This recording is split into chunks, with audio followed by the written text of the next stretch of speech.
पीढ़ी में लाल दीर्घ निश्वासों का कीड़ा स्थल, गरम गरम आंसुओं का फूटा हुआ पात्र, कराल काल की सारंगी, एक बुढ़िया का जीर्ण कंकाल जिसमें अभिमान के लय में करुणा की रागिनी बजा करती है। अभागिनी बुढ़िया एक भले घर की बहू बेटी थी। उसे देखकर दयालु वयोवृद्ध है भगवान कह के चुप हो जाते थे। दुष्ट कहते थे कि अमीरी में बड़ा सुख लूटा है। नवयुवक देशभक्त कहते थे देश दरिद्र है, खोखला है। अभागे देश में जन्म ग्रहण करने का फल भोगती है। अभागी भविष्य की उज्ज्वलता में विश्वास रखकर हृदय करक कर संतोष करे। जिस देश का भगवान ही नहीं उसे विपत्ति क्या सुख क्या। परंतु बुढ़िया सबसे यही कहा करती थी, मैं नौकरी करूंगी, कोई मेरी नौकरी लगवा दो। देता कौन है? जो एक घड़ा जल भी नहीं भर सकती, जो स्वयं उठकर सीधी खड़ी नहीं हो सकती थी, उससे कौन काम कराए। किसी की सहायता लेना पसंद नहीं, किसी की भिक्षा का अन्न उसके मुख पर बैठता ही ना था। लाचार होकर बाबू रामनाथ ने उसे अपनी दुकान में रख लिया। बुढ़िया को विश्वास था कि कन्या का धन खाने से उस जन्म में बिल्ली गिरगिट और क्या क्या होता है। अपना अपना विश्वास ही है, परंतु धार्मिक हो या नहीं, बुढ़िया का अपने आत्माभिमान का पूर्ण विश्वास था। वह अटल रही। सर्दी के दिनों में अपने ठिठुरे हुए हाथ से वह अपना पानी भर के रखती। अपनी बेटी से संभवतः उतना ही काम कराती जितना अमीरी के दिनों में कभी कभी उससे अपने घर बुलाने पर कराती। बाबू रामनाथ उसे मासिक वृत्ति देते थे और भी 3-4 पैसे उसे चबीनी के जैसे और नौकरों को मिलते थे मिला करते थे। कई वर्ष बुढ़िया के बड़ी प्रसन्नता से कटे।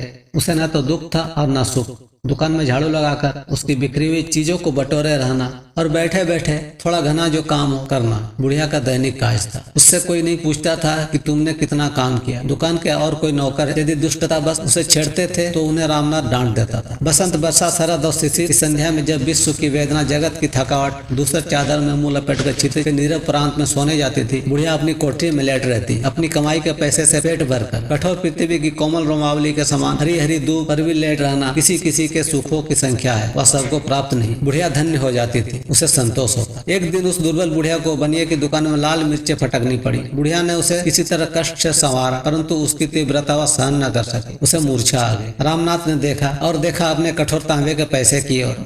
उसके हृदय ने धिक्कारा, परंतु अंतरात्मा ने ललकारा। उस बनिए रामनाथ को तरस आ गया। उसने सोचा, क्या वह बुढ़िया को पेंशन नहीं दे सकता? क्या उसके पास इतना अभाव है? अवश्य दे सकता है। उसने मन में निश्चय किया, तुम बहुत थक गई हो, अब तुमसे काम नहीं हो सकता।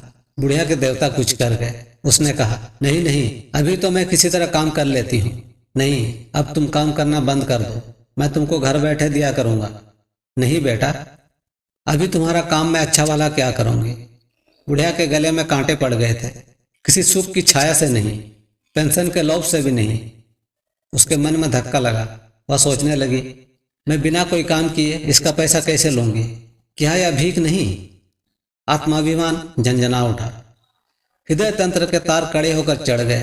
रामनाथ ने बहादुरता से कहा, तुम घबराओ मत, तुमको कोई कष्ट ना होगा।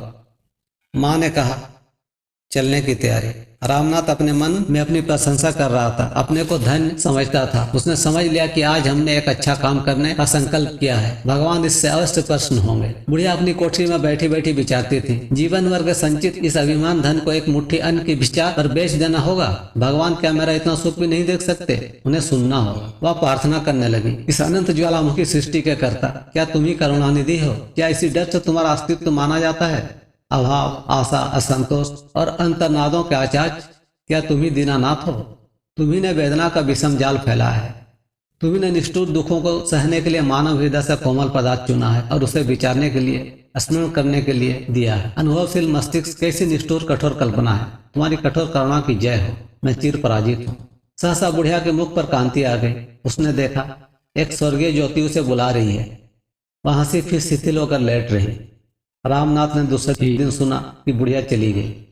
वेदना कलेशहीन अच्छे लोक में उसे स्थान मिल गया। उस महीने की पेंशन ने उसका दाह कर्म करा दिया। फिर एक दीर्घ निश्वास छोड़कर बोला, अमीरी की बाढ़ में न जाने कितनी वस्तुएं कहां से आकर एकत्र हो जाती है। बहुतों के पास उस बाढ़ के घट जाने पर केवल कुर्सी, कोच और टूटे गहने रह जाते हैं, परंतु बुढ़िया के पास रह गया था सच्चा स्वाभिमान, गुदड़ी का लाल। दोस्तों, अगर यह कहानी पसंद आई हो तो लाइक, शेयर और कमेंट कीजिएगा और इसी तरह की ढेर सारी वीडियो देखने के लिए चैनल को सब्सक्राइब जरूर कीजिएगा। धन्यवाद।